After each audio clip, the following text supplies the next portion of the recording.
Welcome back to the Beachside Podcast. It's your boy, the HOD from the PSP. Good morning, afternoon, night, whenever you're going to be hearing this. Subscribe to the channel, of course, like, share the video. Follow us at the social media links, King of the Beachside PSP on Instagram and Twitter, respectively. And listen to this in audio on Spotify. Join us to produce more. You are welcome.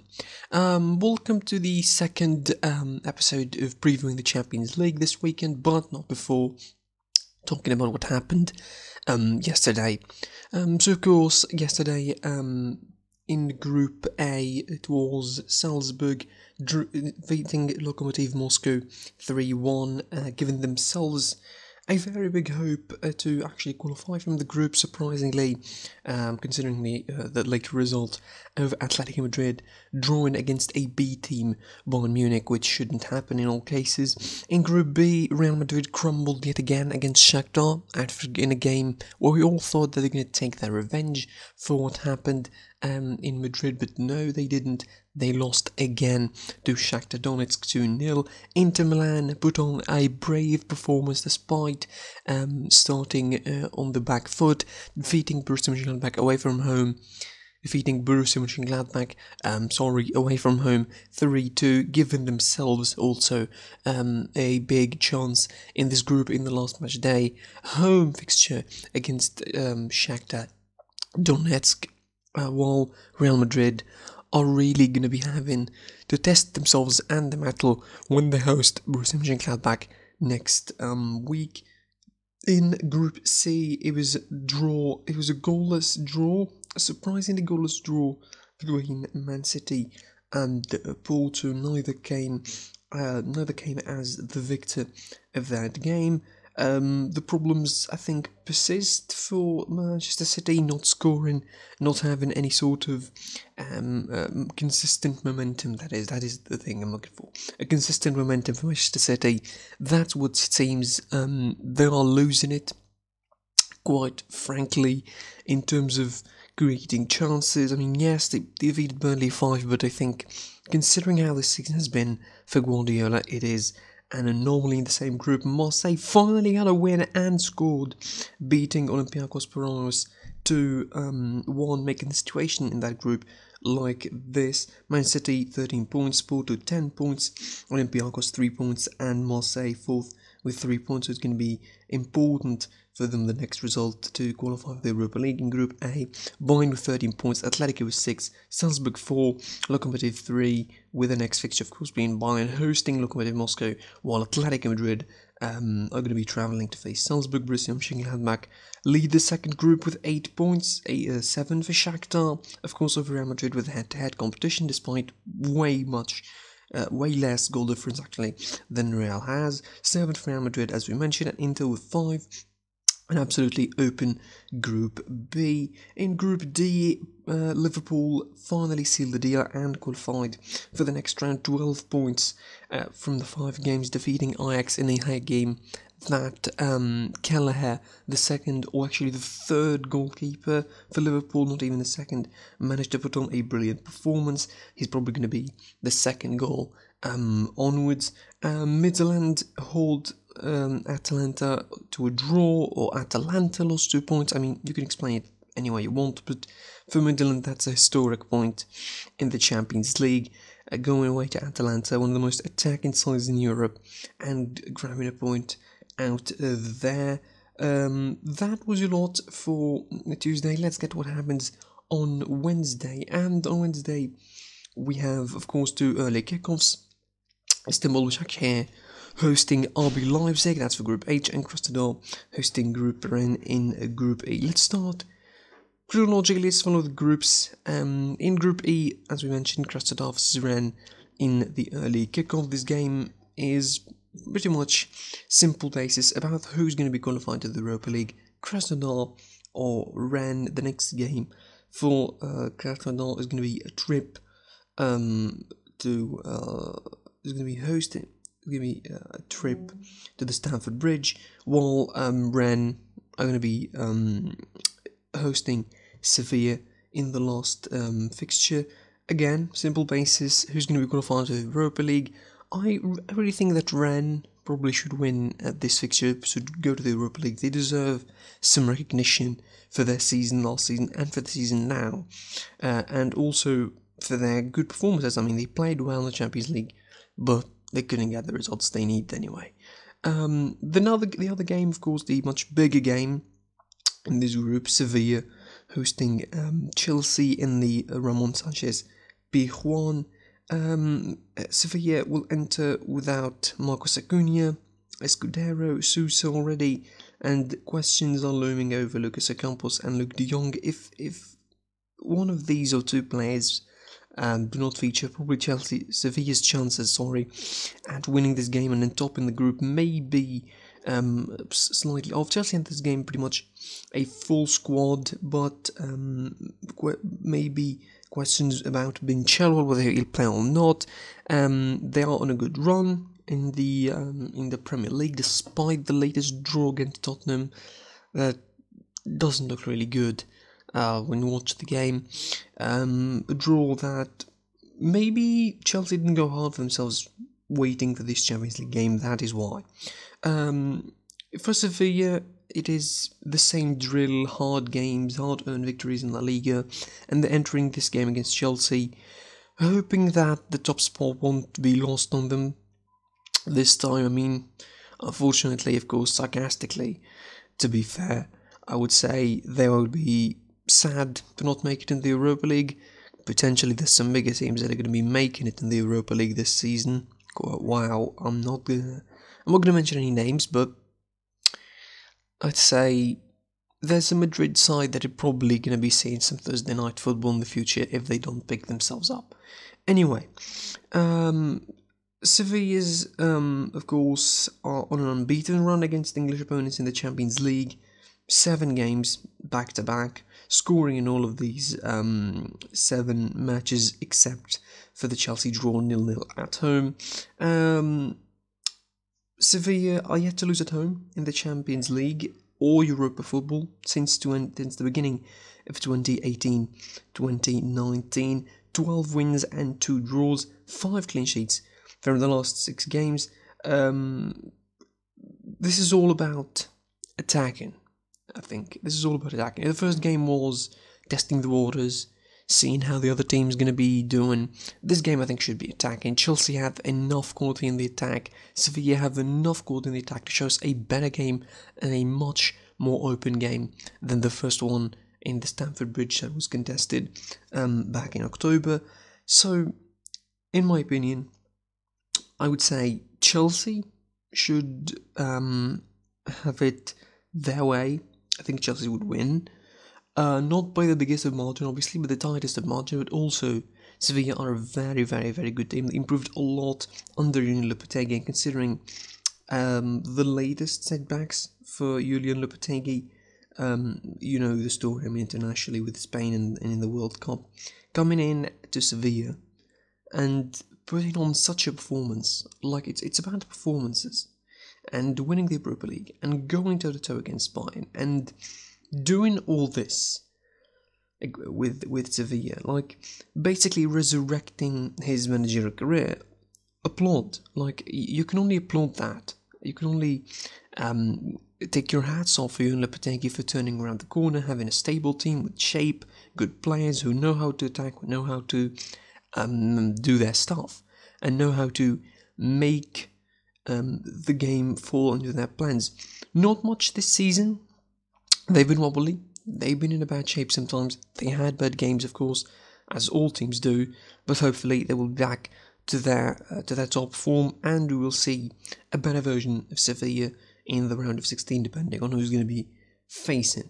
Moving on, in Group F, it is Borussia Dortmund hosting Lazio. This is a game for the purists. I would say this is a game for the purists, really. This is a game for people who want to see goals, people who want to see brilliant attacking teams. In Borussia Dortmund, very vibrant young side, the likes of Haaland, Sancho, Jude Bellingham, and now, of course, the addition of Yusuf Moukoko. It won't be available in the Champions League, but he will be available in the Bundesliga going forward. Hopefully, we'll see him in the European list for Dortmund next season, but for both these sides, they're coming off some bad results in their domestic leagues. Dortmund with an incline against Köln that was weird in how it happened. Like the 2 goals were ridiculous, and on set piece defending being done bad. For Lazio, a loss against Udinese 3-1 at home. I mean, entering this game thinking about one thing: they should be winning, and this is a battle to the top. Like Lazio are undefeated, 2 draws, and 2 wins. Dortmund lost to Lazio in the first fixture and then managed 3 wins following that in an easy group pretty much. So the game between them is a determiner. Dortmund are going to be missing the services of Thomas Meunier, Renier, Marcel Schmelzer, potentially Emre Can, Guerrero and Zaidou, and that could affect them. Lulic, Murigi, Proto, maybe Escalante for Lazio are going to be missing, but as long as they have their big boys, Milinkovic, Savic, Luis Alberto, Angel Correa and Ciro Immobile, I think they will be fine. Philip Caicedo on the bench can provide a good option as well. As I said, big game, heading for the top of the table, looking for the top of the table for both these sides. I reckon Dortmund have a bigger chance to win, but maybe Lazio should work harder. Maybe Lazio should work even better for a win. If they're playing for the best results, that is different from playing from the playing for the best result or playing for the better result that suits you is not like playing for victory. You should be playing for the win. You should always planning to win the games. I'm sure the mentality for both sides is to win and get to the top of the group, but maybe these games where the hype surrounds them of open games and a lot of goals, maybe will crumble them and be their undoing at the same time, and just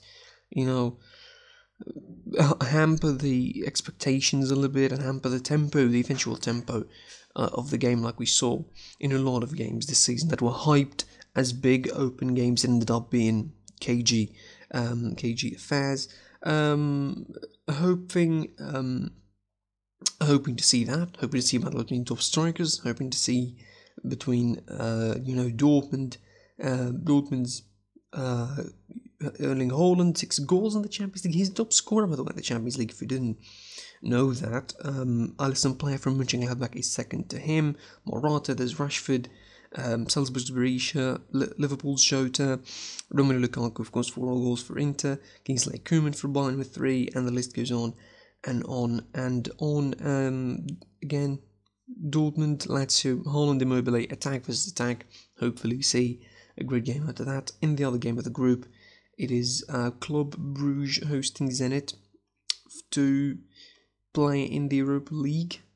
I mean, quote-unquote, question mark, playing the Europa League, because mathematically they could still do something. They have a victory against Zenit, and they have a draw against Lazio. So it's like, they still have chances, they still have a potential to qualify, but it will need some serious hard scenarios for that to happen. From Group F, we go on to Group G. In Group G, Juventus are going to be hosting Dynamo Kiev, while Ferencváros host Barcelona. This group is done and dusted. I mean, no need to talk about it. It was Juventus-Barcelona all day long. This was just formalities. But, of course, we're going to be anticipating here. We're going to be anticipating the big clash between the two sides to finish the group next week at the Camp Nou between Juventus and Barcelona. Hopefully, we see them having a full-on clash with Messi and Ronaldo to savour the moment. So for Juventus, coming in off a draw in the Serie A against Benevento, a side that they shouldn't be drawn against really, but that is life under Andrea Pirlo. They're not really that convincing. They still didn't find that gear that could tap into to win games and to make themselves comfortable winning games. But they should be doing enough here. They should be doing good against Dynamo Kiev. I mean, they should be doing against a side that is missing quite a bunch of players for various reasons. and while Juventus are going to be missing Chiellini and Demiral, and missing Chiellini is a big loss, to be fair. They should do enough. They should be good to go against Dynamo Kiev. They should be good to win. They should be good to win comfortably, more comfortably than they did against Ferencvaros, because that gave them the headaches, really. 7th time in a row in the round of 16. Quite the good progress for Juventus, but they need to do better. They need to perform better. They need to show for it. They need to show the other clubs, the other contenders for the Champions League title, that they have what it takes to win. So the group stands like this: Barcelona 12, Juventus 9, Dynamo Kiev with 1 point, and Ferencvaros with 1 point. Dynamo Kiev clearly going to be going to the Europa League. They're hosting Ferencvaros in the next game. Speaking of Ferencvaros, they host Barcelona. I'm impressed with Ferencvaros. I am surprised that Ferencvaros put on some good performances. They played well against Barcelona at the Camp Nou despite losing 5-1. They played against Juventus well in Turin. They had a draw against Dynamo Kiev, coming back actually from behind to get that draw. They are quite a lovely minnows this season. They're doing quite a good story. But it's all about Barcelona, who come off a good win against Osasuna in La Liga 4-0. Griezmann doing well, Coutinho doing well, Braithwaite doing well, the players that people expected to flop or to sort of not have a good season. Predictably, I mean, yes, they're not having a good season. It's only one game. We need to see them more. We need to see them doing more of that, more scoring, more passing, more link-up play, to really judge if the season is going to be good for them or not. I think easy win on the cards. They resting quite a load of players, just like they did against Dynamo Kiev last time out, resting Lionel Messi once again, resting Manuel ter Stegen, and with all the and Coutinho, of course, with all the other injuries that are occurring, with Fati, Piqué, Sergio Roberto, Araujo injured, Samuel Umtiti, of course, while the other, the Hungarian champions are not going to be looking for anything else in this game. They're going to be looking simply to have the best result, the best performance, not have their faces dropped by Barcelona in a shaming result, and that's it. Hopefully we see Barcelona perform well, continue on the form, continue on the momentum that they are picking under Koeman, and maybe if they don't declare bankrupt, because the negotiations are still going with the players to lower the salaries. If the negotiations are failing and the club is going to declare bankruptcy, maybe we're not going to see much of transfer windows. But if things are good, hopefully things are good for Barcelona, they will make quite the transfers, and Koeman maybe will start implementing his own style properly with the players that he needs and the players that he has in the transfer window. Finishing off the round, and it is Group H, and what a match and what a group that is. It is one of the most open groups as well in the Champions League. Alongside Group B, this group can go to the wire. This group has the opportunity to give us a thrilling last act next week. It is Manchester United versus PSG at the Old Trafford, but before that, Istanbul Başakşehir host RB Leipzig in Turkey. I mean, mathematically, Istanbul Başakşehir can still qualify, can still progress, really, but the loss to Man United, I think, sealed the deal. If they had anything out of Old Trafford, they probably would have played everything in this game to get closer to qualifying. For RB Leipzig, they are doing good in the Bundesliga. They need to win here to keep the pressure on both United and PSG, and especially United, before hosting them next week in Germany. For RB Leipzig, enter this game missing quite the important players: Lucas Klostermann, Konrad Laimer, big misses for injury, Hartmann as well, Benjamin Henriks, Samardzic, while the other side, Istanbul Başakşehir, performed well in the Champions League. I think deserves something, some sort of reward, I don't know, maybe at least a third place, give them a third place. And I'm joking, of course, probably one of the bigger boys is going to be playing some Europa League football, and it seems that all people are thinking it's PSG. Speaking of that, Manchester United host PSG at the Old Trafford, and this is the game, right? This is the game where all the eyes are on PSG because they have been so unbalanced this season. They've been so weird to watch this season. They win in the league in France, yes, they do that because it's Ligue 1, really. I mean, they would win it quite comfortably in the end. I think they would still win it quite comfortably in the end, even with this form at the moment, even with them being so bad sometimes in Ligue 1, but they would still win it. But here where it comes the problem. The Champions League. And they're travelling to Man United, and Man United are in a good form at the moment. Yes, they lost to Başakşehir, but yes, they lost to Başakşehir, Arsenal, before that in the Premier League, but since then, they managed 4 wins on the bounce. Yes, not a comfortable one against West Brom, not a deserved one, really, against West Brom, looking at the penalties that took place in that game. But then, they defeated Başakşehir 4-1.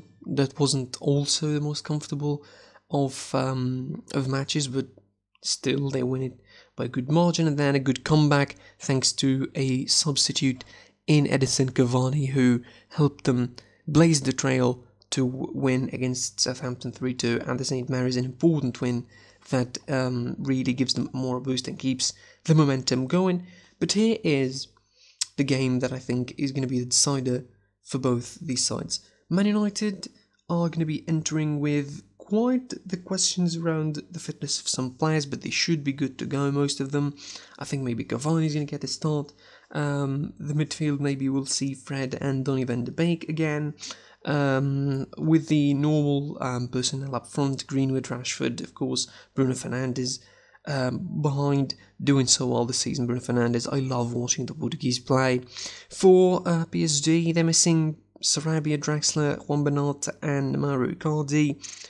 So, for PSG, let's focus on PSG really. Man United, we're going to get them in a bit, but let's focus on PSG, who need the win more than anything else. They need to show that they didn't get to the Champions League final because the draw was lucky, because the luck of the draw, literally. But they rather did so because of the quality that they have, which they should be showing against Manchester United. But Thomas Tuchel seems to be in a crossroads at the moment, crossroads with the board of the club. And we all know about the situation with the board of the club, and he's been critical of the board for not bringing him some of the players, and the board, hit back in some form, and the sport director and the team doesn't love him. It's a whole mess in PSG at the moment, and if they don't qualify for the next round, somehow, end up playing in the Europa League, this is going to be a catastrophe. Thomas Tuchel is not going to just be sacked, he's going to be probably deported to Germany back. For PSG, for all their form in the league, and even so, they're not doing that good. They're not, performing well. The last couple of weekends, they have been terrible. I almost said terrific, but terrible. Losing to Monaco 3-2, then drawing against Bordeaux 2-2 at home after taking the lead quite comfortably in the first half. So it looks like this is going to be a hard season for the Qatari sponsored club. Hopefully we see a good game out of them. I'm not going to support them to qualify, really. I'm going to be honest with you. I would love to see them in the Europa League because, let's be fair, they're not one of the big boys of Europe. If you look at the history, they're not the big boys. They're not amongst the big boys. They're not amongst the historic clubs of Europe. Do not give them history that doesn't exist. Anyway, for Manchester United and for Ole Gunnar Solskjaer, it is easily a game that they need to win. It's a simple win, seal the deal, less headaches ahead of a game against Leipzig, more momentum ahead of the Premier League fixture, next Premier League fixture. Keeping the dynamic of victories going is really important for Ole Gunnar Solskjaer. He will need every 3 points on the road, whether it will be against PSG, against any other club. He will need the points. And at Old Trafford, his form has been bad at the start of the season, but I think they should be picking themselves up now, and they should be doing fine against PSG. So the group stands like this. Group H stands like this before the round. 12 points for 9 points. Sorry, for Manchester United. PSG for 6. RB Leipzig 6, and SOLSKJAER with 3 at the bottom with 3 points at 4th. So that was that for the preview of the Champions League. Of course, we're going to be coming tomorrow with the not the Europa League episode or a review episode for the Champions League. We're going to be mentioning what happened in the Champions League, of course, but we're going to be having a little bit of debate, a certain debate about Zlatan Ibrahimovic's career retrospective. In the end, I remind you to like, share, and comment on the video version of it on YouTube. Subscribe to the channel. Follow us on social media, King of the Pitch on Instagram and at SidePSP on Twitter. Listen to this on Spotify. Give us a follow there as well. Join us for more. Until then, I was your boy, the HOD of the PSP, and I'll see you very soon.